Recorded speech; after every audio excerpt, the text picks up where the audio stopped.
Assalamualaikum warahmatullahi ta'ala wabarakatuh. Hari ini, cikgu akan menyambung lagi tajuk Sejarah Tingkatan 5 Bab 3. Tajuk hari ini ialah berkaitan dengan tajuk 3.3. Jom kita belajar bersama dengan Cikgu Nolida Muhammad. Untuk makluman semua pelajar, standard pembelajaran yang akan kita cikgu kongsi pada hari ini ialah berkaitan dengan menjelaskan kedudukan serta kuasa yang di-Pertuan Agong dan Raja dalam Perlembagaan Persekutuan. Tajuk 3.3 merangkumi yang di-Pertuan Agong dan Raja dalam Perlembagaan Persekutuan. Untuk makluman semua pelajar, institusi yang di-Pertuan Agong telah diwujudkan selepas negara kita mencapai kemerdekaan. Yang di-Pertuan Agong telah dipilih dari kalangan raja yang memerintah dari 9 buah negeri secara bergilir-gilir, iaitu bermula dengan Negeri Sembilan, diikuti dengan Negeri Selangor, Negeri Perlis, keempat Negeri Terengganu, kelima Negeri Kedah, keenam Negeri Kelantan, Pahang, Johor dan yang terakhir Negeri Perak. Proses ini diulangi semula secara bergilir-gilir. Untuk makluman, pemilihan dilaksanakan oleh Majlis Raja-Raja menurut kaedah yang ditetapkan dalam Perlembagaan Persekutuan dan peraturan oleh Majlis Raja-Raja. Selain daripada jawatan yang di-Pertuan Agong, jawatan timbalan yang di-Pertuan Agong juga diperkenalkan. Seterusnya, kalau kita lihat dari segi kedudukan yang di-Pertuan Agong, ianya merupakan ketua utama negara dan menjadi punca kedaulatan, ketaatan, perpaduan rakyat, kebesaran dan kemuliaan negara. Oleh yang demikian, kita wajar mengagungkan institusi yang di-Pertuan Agong di negara kita. Seterusnya, kita lihat dalam aspek kuasa yang di-Pertuan Agong. Kuasa yang di-Pertuan Agong dan peranan yang di-Pertuan Agong dapat dilihat dalam 3 badan, iaitu merangkumi kuasa eksekutif, kuasa perundangan dan kuasa kehakiman. Kita lihat satu persatu. Peranan dan kuasa yang di-Pertuan Agong dalam badan eksekutif ataupun mempunyai kuasa eksekutif ialah baginda mengikut nasihat Jemaah Menteri, iaitu melantik Perdana Menteri dan Jemaah Menteri.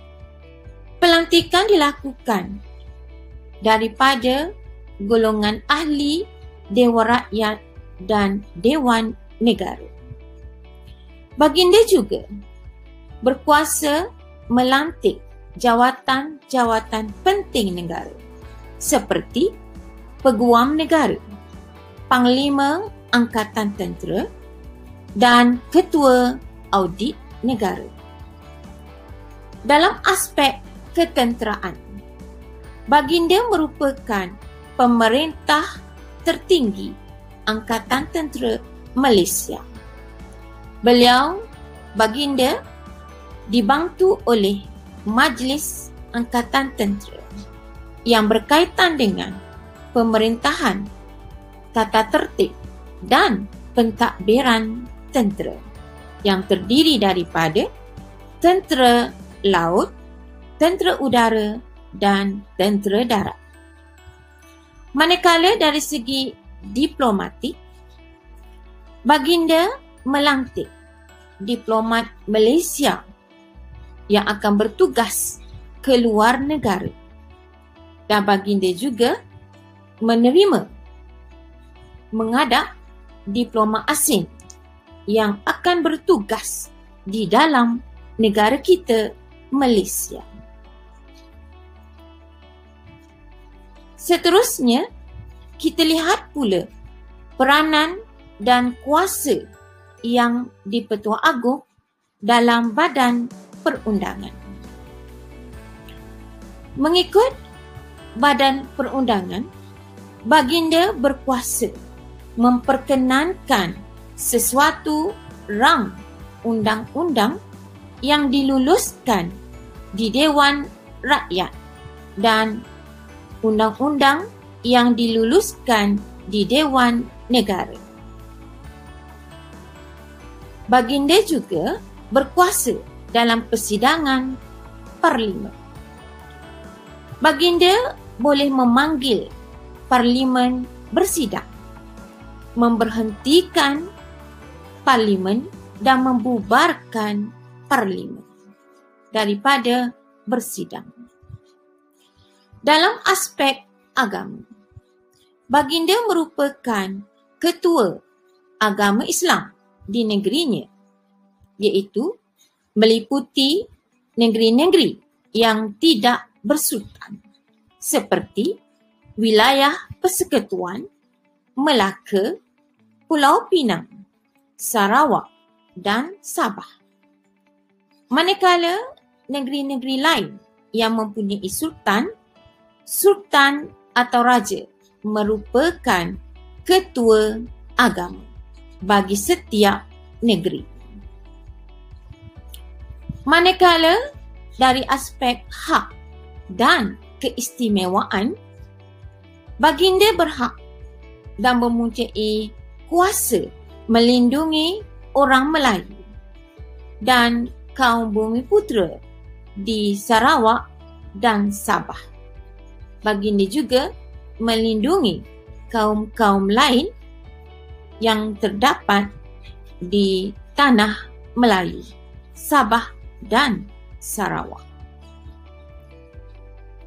Dalam aspek pengisytiharan darurat, baginda berperanan mengisytiharkan darurat sekiranya berlaku situasi negara yang mengancam keselamatan awam dan ekonomi negara. Seterusnya, kita lihat pula peranan dan kuasa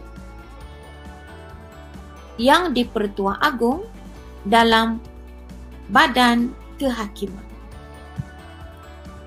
Berkaitan dengan kuasa kehakiman, baginda berkuasa melantik hakim Mahkamah Atasan dengan bantuan nasihat daripada Perdana Menteri dan Suruhanjaya Pelantikan Kehakiman. Antara hakim yang terlibat dalam Mahkamah Atasan terdiri daripada Ketua Hakim Negara, Presiden Mahkamah Rayuan, Hakim Mahkamah Persekutuan dan lain-lain.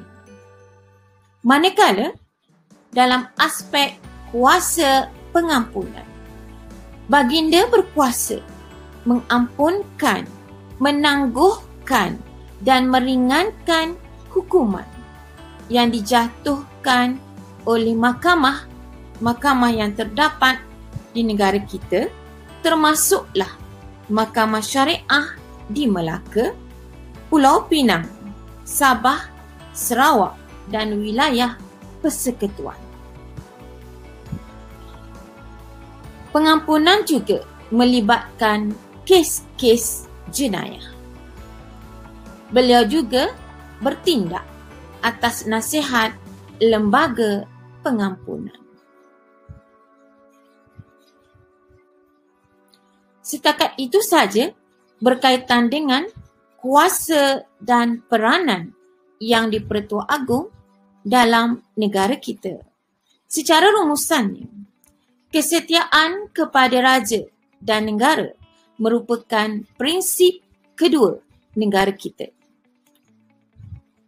iaitu prinsip rukun negara. Sebagai warga negara yang patriotik, kita mestilah mengamalkan prinsip tersebut, iaitu prinsip rukun negara, bagi menzahirkan taat setia kepada Yang di-Pertua Agong sebagai tonggak pemerintahan negara.